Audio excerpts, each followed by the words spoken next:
Hello guys, welcome to my YouTube channel Initial Learning. Today's topic is white fungus.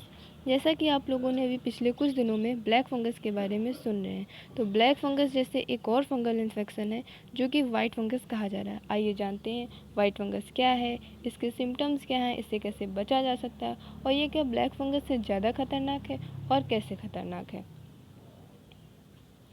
तो अभी तक की white fungus के 4 cases report किए गए हैं बिहार पटना में। सबसे पहले यहीं पर केसेस रिपोर्ट किए गए हैं। ब्लैक फंगस के बाद जो वाइट फंगस आया है ये कैसे ख़तरनाक है, इसमें हो क्या रहा है कि हमारे जो सिम्टम्स हैं वाइट फंगस के ये दिख नहीं रहे हैं। लंग्स में, स्किन में, नेल्स में, कहीं पर भी हमारी बॉडी में कहीं पे भी हो रहा है, इसलिए ये ब्लैक फंगस से ज़्यादा खतरनाक कहा जा रहा है। इसकी जो फर्टिलिटी रेट है वो 50% है। फंगल डिसीज़ क्या होती हैं? फंगल डिसीज़ में जब कोई माइक्रो ऑर्गेनिज्म हमारी बॉडी में प्रवेश करता है तो बॉडी में हार्म पहुंचाता है, जैसे कि बैक्टीरिया हो गया, वायरस हो गया, फंगी हो गया। तो वायरस जैसे कोरोना वायरस, फंगी में अभी तक हम पढ़ रहे थे ब्लैक फंगस, जिसको हम जिसका नाम माइक्रोमाइसिस कह रहे थे। और जो दूसरा अभी आया है वाइट फंगस, इसका जो साइंटिफिक नेम है ये है कैंडियोसिस। क्या है? कैंडियासिस। और जो वाइट फंगस के फंगल का नेम है उसे कैंडिया कहा जा रहा है। जो फंगल डिसीज़ होती हैं कॉमनली हमारे इन्वायरमेंट में पाई जाती हैं। कुछ डेंजरस होती हैं, कुछ नहीं होती हैं। जो डेंजरस होती हैं वो हमारे शरीर में पहुँच कर हमारी बॉडी को हार्म पहुँचाती हैं, लेकिन जो माइल्ड फंगल होते हैं वो ऐसे रेसेस हो जाते हैं कॉमनली। लेकिन जो फंगल डिसीज़ हमारी लंग्स में पहुँच जाती हैं तो उससे फ्लू, ट्यूबरकुलोसिस जैसी बीमारी का खतरा अधिक हो जाता है। वाइट फंगस क्या है? वाइट फंगस हो क्यों नहीं रहा है?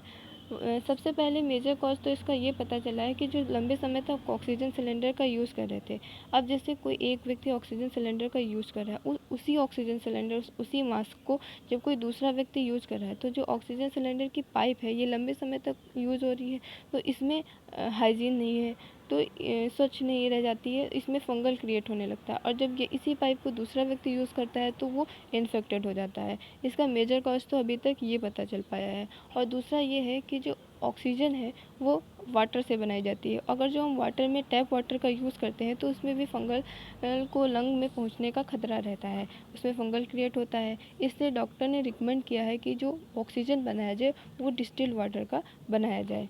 और ये किन लोगों को खतरा हो रहा है वाइट फंगस का?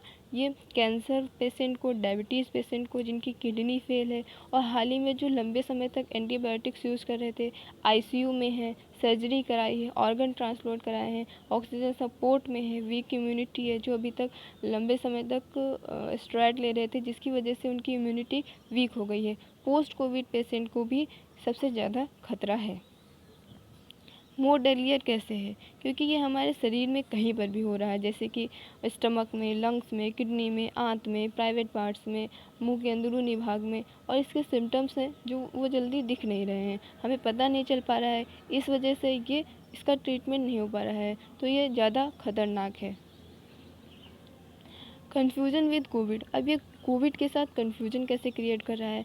जैसे कि आप लोगों ने देखा होगा जब हम कोविड की जांच कराते हैं आरटीपीसीआर, तो इसमें जब जो निगेटिव आ जाती है, जब कभी कभी निगेटिव आ जाती है, लेकिन जो इसके सिम्टम्स होते हैं वो कोविड के जैसे होते हैं। इसके जो सिम्टम्स हैं वाइट फंगस के, ये कोविड के जैसे हैं, जैसे जुकाम, बुखार, खांसी, गले में दर्द, ये सेम उसी के जैसे सिम्टम्स हैं। तो हमें पता नहीं चल पा रहा है, ये कोविड के साथ कन्फ्यूजन क्रिएट कर रहा है कि हमें कोविड है कि वाइट फंगस है।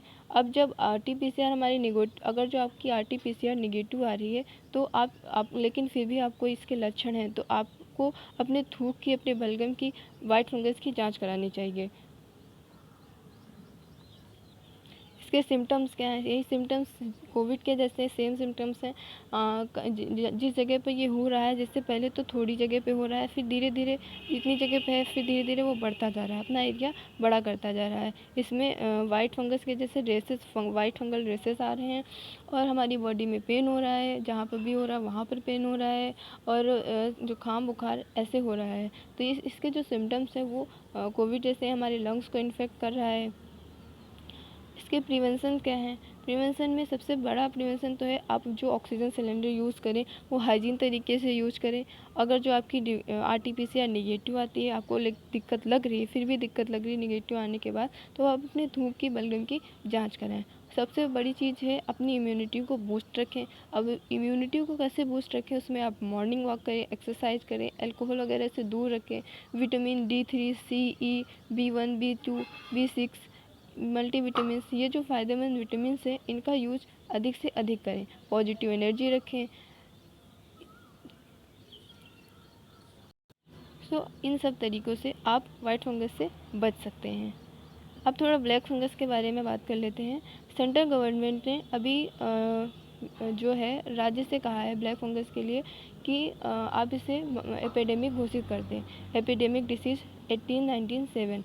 अभी तक के 4 स्टेट ने और 1 यूटी ने इसे एपिडेमिक घोषित किया है। ब्लैक फंगस के जो अभी तक के केसेस हैं वो 8,848 केसेस रजिस्टर हुए हैं, पता चले हैं।